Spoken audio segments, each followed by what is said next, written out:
Today, I fudged up by introducing my girlfriend by my ex's name in front of everyone. I stood there, holding the microphone, hard hammering in my chest, as I realized I had just introduced my girlfriend by my ex's name in front of everyone. It happened in the most public, spectacularly mortifying way possible. We were at my sister's wedding reception, of all places. I, 29M, was the man of honor. Yes, my sister made me her man of honor instead of a maid of honor. And I was giving a speech in front of a crowd of about 200 people. Our entire family, close friends, plus plenty of strangers. My girlfriend Emily, 27F, was standing right beside me at the table of honor. She had been so excited to attend this wedding with me. It was our first big event as a couple, and she'd spent weeks picking the perfect dress and bonding with my family. I was a bit nervous about the speech, but I had it all written out on cue cards. Partway through the toast, I wanted to acknowledge my girlfriend for her support. So I smiled at her, put my arm around her shoulders, and announced, I couldn't have done this without my beautiful girlfriend, Anna. Anna. That's my ex's name. There was this split second where I didn't even register what I'd said, but I felt Emily's shoulders tense under my arm. The moment the word left my lips, I knew something was horribly wrong, because I saw my mom's jaw literally drop in the audience. A few people who knew me well gasped or let out awkward laughs, and my younger brother, never one to keep it together, blurted out, "Oh shit!" loud enough for the mic to pick up. The ripple of murmurs and awkward chuckles spread through the crowd, and I just stood there, frozen. Emily looked up at me with eyes like I had just slapped her in public. I swear her face went through about 5 emotions in 2 seconds. Confusion, realization, horror, and deep hurt. She didn't say anything. She just set her jaw and stared at me, her cheeks turning bright red in front of all those people. I felt like I was going to throw up right on the wedding cake. My brain basically blue-screened. The room was dead silent except for some coughs and the DJ's music softly playing in the background.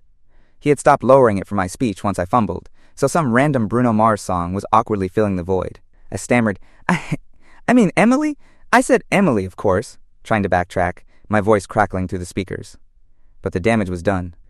If there was a hole anywhere nearby, I would have crawled in without hesitation. The silence was excruciating. My sister, the bride, had this look of pure shock and OMG on her face, and my dad was rubbing his temples. The maid of honor, my sister's best friend, actually put her hand over her mouth like she couldn't believe what she heard. I could feel Emily trembling beside me. She stepped away from my arm slowly. Her eyes were shiny. Oh no, was she about to cry? I wanted to fix it right then and there, somehow demonstrate that it was just a stupid brain glitch. So, like an idiot, I tried to lighten the mood. I actually chuckled into the mic. It came out forced and shaky, and said something cringy like, talk about a toast-tastrophe, am I right? Yes, I made a pun about my screw-up. Kill me now. No one laughed. I heard someone in the back mutter, Jesus Christ, under their breath. My brother was face-palming so hard it was audible. The only person who did react was my 80-year-old great-aunt, who might not have heard me correctly because she just gave a polite little clap, thinking the speech was over or something. At that point, my brain just screamed abort mission. I mumbled something into the mic like, thank you everybody, congrats to the bride and groom, and basically ended my speech right there in disgrace. It was a horrible ending. I didn't toast properly, I just stopped, but I had to get the hell off that stage.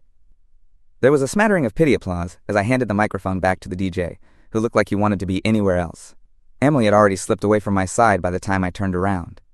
I scanned the head table and found that she had retreated to her seat, her hands in her lap, staring down at her barely touched dinner. The people sitting near her, including my cousins and a couple of the bridesmaids, were in various stages of awkwardness, some pretending nothing happened, others just outright gawking at us.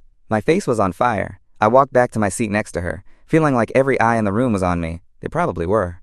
I leaned in to whisper, I am so sorry. I don't know what. I'm just so sorry. I could hear the desperation in my own voice. My heart felt like it was about to pound out of my chest. She didn't look at me. She just whispered back, Did you seriously just call me Anna? The hurt in her voice cut me deeper than any shouting could have. For context, Anna is my ex-girlfriend of 5 years. We broke up 2 years ago, and this was the first big relationship I've had since. Emily knew about Anna, of course. She even met her once in passing at a mutual friend's party last year. But Emily and I have been together for 8 months now. Things have been amazing between us, or so I thought, and never, not once, have I called her by my ex's name until this nightmare moment. I don't know why I said it, I stuttered under my breath, my mind racing. I wanted so badly to grab her hand, but I was afraid she'd pull away. She still wouldn't look at me, keeping her eyes fixed on the tablecloth. Her face was pale now, except for those 2 red splotches on her cheeks. At this point, I was aware that my family and some guests were still glancing over, whispering.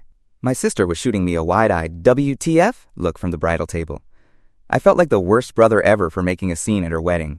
Honestly, if murder were legal, I think she might have strangled me with her veil right then and there. I whispered to Emily again, "I'm so sorry. I meant Emily. It just came out wrong. You know I know your name. I promise I've never." She finally turned to look at me and hissed, "Just stop." Tears were welling up in her eyes, threatening to spill and ruin the beautiful makeup she'd done for this occasion. Seeing that made my chest ache. "I did that. I put that hurt there. I need a minute," she whispered shakily. Then she pushed her chair back and stood up. I automatically reached out as if to touch her arm, but she quickly stepped away from the table. Without another word, she hurried off toward the restroom area. I was left sitting there at the head table alone, feeling every bit like the scum of the earth. Immediately, I felt a hand slap the back of my head. Not super hard, but enough to get my attention. I turned and saw my mom behind me. She had apparently rushed over as soon as Emily left. Mom was giving me the fiercest mom glare of my life. "What is the matter with you?" she whispered harshly. I opened my mouth, but no excuse came out. I just stammered, I messed up. I know, I'm sorry." My mom just shook her head in disappointment, the same look she gave me when I crashed her car in high school, and went off in the direction Emily went, presumably to check on her. Great, my own mother was consoling my girlfriend because I am an absolute idiot. I wanted to chase after Emily myself, but part of me was paralyzed with shame. Also, my sister had now gotten up and was making a beeline for me in her wedding gown, with a not-so-happy expression. I was about to ruin her big day even more by causing a bride versus brother confrontation in front of everyone, so I quickly stood and met her halfway down the table, out of earshot of most guests. "Are you serious right now?" My sister whisper yelled, careful not to let the guests see a full-blown sibling brawl. She grabbed my arm. "How could you do that to Emily? To me? On my wedding day?" Her eyes were blazing. I'm sorry, I whispered back, feeling like a child being scolded. "It was an accident. I'm freaking out too, okay? I didn't mean to ruin anything." She looked at me, saw that I was genuinely about to cry myself. I could feel the stinging in my eyes, and her expression softened just a tiny bit. She sighed. "Just go find her, fix it, and do it away from my reception, please." Bless my sister for that, honestly. I nodded, muttering, "Thank you, and I'm so sorry," about 10 more times. She shooed me off with a wave of her hand and went back to playing the radiant, unbothered bride for her guests, which must have taken incredible willpower. I hurried out of the banquet hall to look for Emily. The venue was a large hotel, so I checked the lobby first. A few of my relatives were out there grabbing fresh air or drinks, and I got a couple of really sympathetic looks. An aunt patted my shoulder and said, "We all make mistakes, dear," which somehow made me feel even worse. No sign of Emily. I then checked the ladies' room area. I actually stood outside the women's restroom, calling her name softly, probably looking like a total creep to any other woman who walked by. One did, and I got a death glare. But Emily didn't come out. After about 10 minutes, I texted her, "Where are you? I'm so sorry. Please talk to me." No response. I texted again, "I'm freaking out. Please let me know you're okay." A bridesmaid, a friend of mine and my sister's, came out of the ladies' room while I was loitering there and told me, "She's in there." I tried to see if she was okay, but she said she wanted to be left alone for a bit. Maybe give her some time. This bridesmaid, let's call her Sarah, gave me a pat on the arm and added, "I gotta get back out there. Just maybe let her cool down, all right?" I nodded miserably and watched Sarah head back to the party, so I waited. I felt like an absolute wreck sweating through my dress shirt, replaying that moment on stage over and over in my head. Why did I say Anna? I hadn't even thought about my ex in ages, genuinely. It was like my tongue and my subconscious teamed up to betray me in the worst possible moment. For the record, Anna, the ex, was not at the wedding.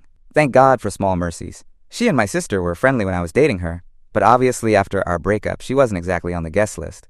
Imagine that disaster if my ex had actually been in the room. Anyway, after what felt like an eternity, probably 15 minutes, Emily finally emerged from the restroom. Her eyes were red-rimmed, but she'd wiped away the tears and touched up her makeup. She looked so beautiful and so hurt. I approached carefully. "Em, can we talk, please?" I said softly. She just walked past me without a word and headed toward the elevators in the lobby. I followed, keeping a bit of distance, feeling like I didn't have the right to be too close. She pressed the elevator button. I realized she was going up to our hotel room. We'd booked a room here for the night. "Are you leaving?" I asked, panic creeping into my voice. She just said, "I need to lie down. I'm not feeling well." Her tone was flat and formal, the way she might talk to a stranger. That hurt almost as much as anything. The elevator dinged and she stepped in. I hesitated, not sure if she wanted me to come. She didn't tell me not to, so I stepped in with her. We rode up in complete silence, the tension so thick I could barely breathe. I was hyper-aware of how far she stood from me, arms crossed tightly over her chest, eyes fixed on the glowing floor numbers as they ticked up. When we got to our floor and into our room, she immediately started gathering her things. Well, not everything, but she pulled out an overnight bag and began tossing essentials into it. Flats instead of her heels, the jeans and sweater she'd worn earlier, etc. It hit me that she was preparing to leave. "Emily, wait," I pleaded, shutting the door behind us. "Can we please just talk for a second before you go?" My voice cracked on that last word. I knew if she walked out right then, it might be the end of everything. She zipped up her bag and finally faced me. Her eyes were filled with tears again, despite her looking furious. "What do you want me to say? My name?" She actually used my name very pointedly, which drove the knife in deeper. "You humiliated me, in front of your entire family and all those people. You called me Anna. Do you have any idea how that felt?" I felt tears in my own eyes now. "I know. I'm so sorry. I have no excuse. It was an awful, stupid mistake. My brain just glitched. I swear I haven't been thinking about her. I don't know why I said her name. I was nervous, and..." She held up a hand. "Please don't. Just don't try to explain it away. The fact is, you said it." Her voice cracked and a tear finally rolled down her cheek. "Maybe some part of you isn't over her. Did you think of that?" "No," I said immediately. "That's not it. I promise that's not it. I love you, Em. I'm over Anna. Completely. I don't want anyone but you." I was practically begging, voice trembling. She looked down, wiping her tear. "It sure doesn't feel that way. How can I believe that after tonight? What am I supposed to think?" Her shoulders shook as she tried not to sob. "Everyone heard it. Your mother, your father, your sister, on her wedding day. And, God, your sister adored me, but now what is she going to think? What are you thinking? Are you comparing us in your head? Do I remind you of her or something?" Hearing how this had shredded her confidence and trust in me made me despise myself. I moved closer, cautiously, and this time I gently took her hand. She let me, though her arm was limp. "Emily, listen to me. I know I messed up. I know this is maybe the worst screw-up I've ever had in a relationship, but please believe me, it meant nothing. My brain grabbed the wrong name. That's all. There is no comparison, no lingering feelings. I only want you. I only love you. Anna is my past. You're my now, and I hope my future." She looked at me, biting her lip hard like she was stopping herself from sobbing outright. "You really hurt me," she whispered, voice small. Those words broke me. I pulled her into a hug, very gently, expecting she might shove me off. But she didn't resist. She was stiff, but she allowed the hug and then sort of collapsed against me, crying into my shirt. I just held her tight and kept saying, "I'm sorry," over and over, stroking her hair carefully so I wouldn't mess it up too much. She'd spent hours on it. We stayed like that for what felt like a long time. Eventually, her sobs subsided. She pulled back and wiped her face. I managed a small, sad smile at her and tried a lighthearted, "At least now we've given my family something to gossip about for the next decade, huh?" She didn't laugh, but she did roll her eyes slightly. "Not funny," she muttered, but without the earlier venom. I half smiled, half grimaced. "Too soon for jokes, got it." She sat on the edge of the bed, looking exhausted and emotionally wrung out. I sat beside her, not quite touching. "Do you want to head home?" I asked gently. "We can leave. I'll let my sister know we're going, and I'll drive you home right now. Or if you want to stay in the hotel tonight and just skip the rest of the reception, we can do that too. Whatever you need." I was fully prepared to throw myself on the altar of my sister's eternal wrath by taking off early from the wedding if that's what Emily wanted. No contest. Emily took a shaky breath. I don't want to face them, not tonight. I'm too embarrassed." She fiddled with the tissue between her fingers. "Your mom came into the bathroom to check on me. That was nice of her, but God, I just wanted to disappear." I cringed. "Yeah? I saw her go after you. She really likes you, you know. I'm sure she's just worried." Emily's eyes filled with tears again briefly. "They all liked me. Now I'm the girl my name called by his ex's name. How do I look any of them in the eye after this?" "You have nothing to be embarrassed about. This one's on me," I said firmly. "If anyone looks at you funny, it's my fault, not yours. They all know I'm the idiot here." She sighed and leaned her head in her hands. I rubbed her back gently. She didn't pull away. "Do you want to just crash here tonight and we'll do damage control tomorrow? I can talk to my family.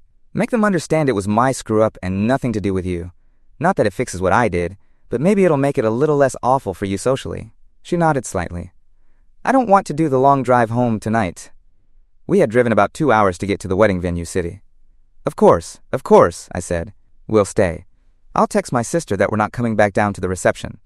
I think she'll understand. So that's what I did. I sent my sister a long apologetic text, essentially saying I was so sorry to bail early, but Emily wasn't feeling well. The not feeling well part was technically true in an emotional sense. My sister responded pretty quickly with, "It's okay. Take care of her. We'll talk later, you freaking dumbass. Love you." I showed the text to Emily, who managed a tiny, half-hearted smile at my sister calling me a dumbass. Fair. The rest of the night was quiet. Super awkward. And quiet, to be honest. We changed out of our formal clothes. I gave Emily one of my t-shirts to relax in. I offered to order room service or go get her something, but she wasn't hungry. We just kind of sat on the bed watching random late-night TV, not talking much. I kept stealing glances at her, trying to gauge if I was forgiven or still in the doghouse or what. She was impossible to read, just very tired-looking. At one point, I tentatively reached over and held her hand. She let me, and we intertwined fingers, but she didn't really reciprocate with any squeeze or sign of affection. It was like she just allowed it. That made me a bit anxious. When we finally decided to sleep, more like when she did, I wasn't going to fall asleep easily anyway, she turned away from me on the bed. Normally we cuddle when falling asleep, but I didn't dare this time, not unless she initiated. I just lay there watching her back, feeling like the biggest jackass on planet Earth. I don't think either of us slept well. I know I didn't. I kept imagining what tomorrow, well, later today technically, since it was past midnight, would bring. Would she wake up and realize she can't be with a guy who humiliated her like that? Would she break up with me as soon as we got home? I wouldn't blame her, honestly. The thought made my chest hurt so bad I had to bite my lip to not start crying myself. I did enough of that silently already. So yeah, that's where things stand. It's about 3 a.m. now, and I'm in this hotel bed typing this on my phone because I feel like I messed up so epically I need to vent it out to strangers on the internet. Emily is lightly snoring next to me, probably emotionally exhausted. I'm wide awake, consumed by guilt and anxiety. I know I have a lot of groveling to do when she wakes up. I just pray I haven't completely destroyed what we have. She is honestly the best thing that's happened to me in a long time, and the fact that I caused her pain is something I'll never forgive myself for. I don't know what's going to happen next. I'm afraid to close my eyes because I don't want to face tomorrow. TLDR, I introduced my amazing girlfriend by my ex's name during a wedding speech in front of my entire family. She's devastated, I'm an idiot, and I might have just completely fucked up my relationship. Update 1. Well, it's the next day and things are not great, but maybe marginally less catastrophic. I wish I could say everything is fine now, but that would be a lie. Here's what's happened since my original post, which I typed in the hotel at 3 a.m. while Emily was sleeping. In the morning, Emily and I packed up and left the hotel pretty early, skipping the post-wedding brunch. The car ride home was painfully quiet. I asked her gently how she was feeling, and she just said, "I'm tired." I didn't push. I figured she deserved some space after last night. When we got back to town, I dropped her off at her apartment. Normally, we would have spent Sunday together.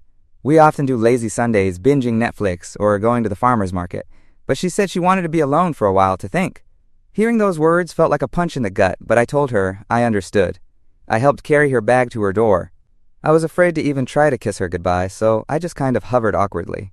She finally gave me a brief, quick hug and said, "I just need some time." I nodded and managed to say, "Take all the time you need." "I am so sorry, Em."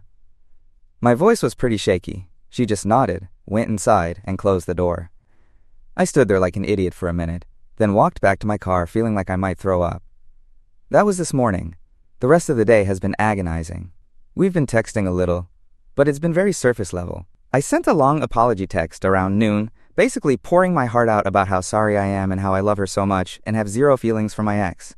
She didn't reply for a couple of hours. Then she finally responded with, "I appreciate the apology. I need to sort out how I feel. I'll reach out soon." Not exactly reassuring, but at least she responded. I haven't heard from her since, and I'm trying to give her the space she asked for. It's so hard. Every hour that goes by, I'm replaying the slip-up in my head and cursing myself. I did get a call from my sister, the bride, this afternoon. I had been dreading that, but to my surprise she wasn't calling to bite my head off. She actually wanted to check on me and Emily. She said the wedding ended up great despite that little hiccup, and she said it with a laugh, trying to make me feel better. She told me, "Look, everyone's already gossiping about something else today. Don't worry, just focus on making it right with Em." She also mentioned, to my horror, that apparently our incident made it to the family group chat, courtesy of my lovely brother. So literally my entire extended family has been discussing it. Kill me now. My mom also texted both me and Emily today. Mom texted me something like, "You apologize to that girl and make it right, do you hear me?" Gee, thanks Mom, that hadn't occurred to me. And apparently Mom texted Emily something supportive too, because Emily mentioned, "Your mom is sweet" in one of her brief texts. So at least my family still loves Emily, probably more than they love me right now. This evening, I decided to try something more personal than texts. I wrote a heartfelt letter to Emily, like an actual pen-on-paper letter. Corny, I know. I basically wrote that I have never regretted anything more in my life, that I understand how deeply I hurt her, and I'm prepared to do whatever it takes to rebuild her trust. I also reiterated that calling her by my ex's name was a freak accident and not indicative of my feelings. I told her I understand if she needs time, or even if she needs to reconsider being with me, but that I hope she can find it in her heart to forgive a stupid mistake. I dropped this letter off at her apartment door earlier this evening. I didn't ring the bell or anything, just left it taped there and sent a text telling her to check outside her door. She hasn't responded yet. I don't even know if she's read it. Eventually she did text a simple, "Got the letter, thanks," about an hour ago, but nothing beyond that. So yeah, I'm sitting here in misery, basically. One day of radio silence feels like a month. I know she said she needs time, and I'm trying so hard to be patient, but I'm also terrified. What if time just solidifies in her mind that she should dump me? Every time my phone buzzes, my heart jumps. I really hope she reaches out soon so we can have a real conversation. As for the question many of you asked, why did I even say my ex's name? Do I secretly have feelings for her? I've been doing nothing but soul-searching on that, and I swear, it was just an awful brain fart from nerves. I was with my ex Anna for 5 years, and her name apparently got burned into my reflexes or something. But I have no desire to be with Anna. In fact, after our breakup, which was mutual-ish, but tough, I did a lot of work to move on. I even stayed single for over a year before meeting Emily, to make sure I was emotionally ready. I've been nothing but happy with Emily. I think my stupid brain just reverted to what was familiar under pressure. It's a crappy explanation, but it's the only one I have. Also, in a bizarre twist, my ex Anna actually texted me today. She heard about the fiasco through the grapevine, just asking if I was okay. I have not responded and don't plan to. The last thing I need is to involve my ex in this situation or give Emily any reason to doubt me further. I'm not even mentioning Anna's message to Emily right now because it would only make things worse. If, hopefully when, Emily and I patch things up, I'll tell her about it for transparency. But at this moment, that would just pour salt in the wound. At this point, I'm bracing myself for the possibility that Emily might want to break up. I really hope that's not the case, but I have to be prepared. In her shoes, I don't know if I could easily get past this either. I'll give her the rest of the weekend and maybe a couple days into the week without prodding.